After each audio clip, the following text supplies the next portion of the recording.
Guys, good morning. Ito pa yung traffic light na ginagawa namin. At mostly ang problema nito kadalasan ay yung triac module ang nasisira. Kasi pagka umuulan, grounded yung output yung galing papunta sa ilaw. So, yun, pag nabasa, nagkakaroon ng short circuit. At puputok ito yung triac drive module niya. So yun, pag nag-short yan, mag-trip off yung breaker at meron tayong fuse dyan sa holder dyan sa terminal. So yun kadalasan. Pero sa ngayon yan guys, na-repair na. So ang ginawa namin guys, para magawa namin yung namin na mahal kasi ito. Siguro mga 75,000 real. So ginawa namin guys, eto Arduino. Gumawa kami ng Arduino. So yan po guys yung testing namin ilaw. So pakita ko po sa inyo. Ito yung circuit namin. Ito yung breaker. Papasok dito yung power filter supply sa power supply. Ito yung power supply. At saka ito yung solid state relay na 12 piraso. Okay. Tapos yung controller namin, yun, Arduino Mega. Kung nakikita niyo yan guys. Yan. Yun yung controller. Tapos pinaprogram namin dito. Yan, nakikita niyo. Tsaka yan, yung indicator ng ilaw niya. Yan. Tapos ang output nito guys, nakaparallel yan doon sa output din papunta dito sa solid state. So kung ano ang sequence dito, ganon din ang tinitrigger dito sa solid state relay. Ngayon guys, kung gusto natin ipa-flasher yan, pa-flashing mode natin, ang mag-take over na naman yung Arduino Uno sa flasher. So guys, nakikita niyo na ko flashing mode yan. Okay? Sa flashing mode yellow, saka flashing mode red. Ayan guys. Okay. So, balik natin sa automatic. Ayan. So, ibig sabihin pag automatic guys, yan sa pag automatic guys, yan. Ibig sabihin, ito ang nagda-drive na ngayon. Yung atin na Mega. So, nakikita niyo yan guys. Yan. Pero, depende sa program na i-upload mo dito sa Arduino Mega. So ngayon guys, yan, kung nakikita nyo, simple lang.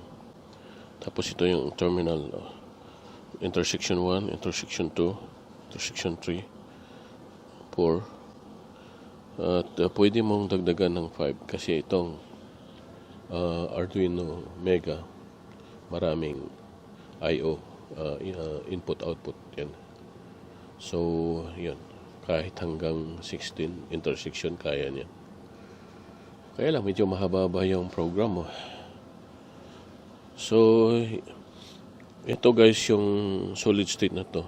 Ito yung dinadrive ng Arduino Uno. So kung ipa-flashing mode natin sa yellow, ngayon ang mangyayari, itong Arduino Uno, ita-drive niya yung solid state na nakapasok dito sa relay. Ito yung iti-trigger niya yung yellow. Kung isi-switch natin to sa select sa flashing mode yellow. So ang ang output nito nakaparallel yan lahat sa yellow.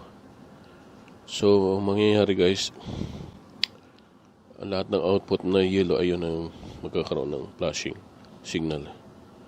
So yun. So Simple lang guys, yan. Power supply natin 12 volts yan. Yan. So kung nakikita nyo, simple lang. Pero ito guys na gagamit namin sa intersection. At ginawa namin itong substitute in case na pag nagka-problema yung itong traffic light namin. So ang ginagawa namin guys, pinapasok namin yan dito sa enclosure nito. Dito.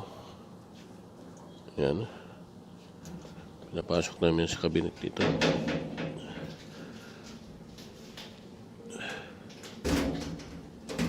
Yan guys. Dito namin ipapasok sa lumang cabinet ng traffic light. Pero ito guys is junk ito. Pininturahan lang. Kaya mangyayari guys, itong Arduino traffic light, ipapasok namin itong circuit. Yan, kabuuan yan. Dito sa cabinet nito. Ito, ganon din. Dalamanan namin ng Arduino traffic light. So far na ginamit namin, parang wala naman talaga ang problema. Ang nangyayari kasi ito ang solid state relay. Kahit mag-handle ng mataas na load yan, walang problema. 40 amperes yan. So kayang-kaya kahit ilang ilaw ilalagay mo dyan ito sa solid state relay. So yun guys. So yun, lipat natin sa ngayon ang relay gagana na yan, so nasa flashing mode. Yan, pag ilagay natin sa auto guys, select nyo sa auto, gagana ngayon yung mega. So yun ngayon, siya ngayon ang magkocontrol ng itong mga ilaw na to. Okay guys. So ang Arduino guys, para sa akin, kung marunong ka mag-program, pag-aralan mo, talaga malaki ang may dudulot nito sa industrial at saka pwede pang commercial. Actually yun. At marami po project ang Arduino. At link lang po kayo sa arduino.ph at subscribe po dito sa YouTube channel ko. Kung may mga katanungan kayo, ano lang po kayo sa arduino.ph. Dyan sa baba. Nakita nyo dyan yung link. So guys, thank you. And salamat sa inyo. And good morning.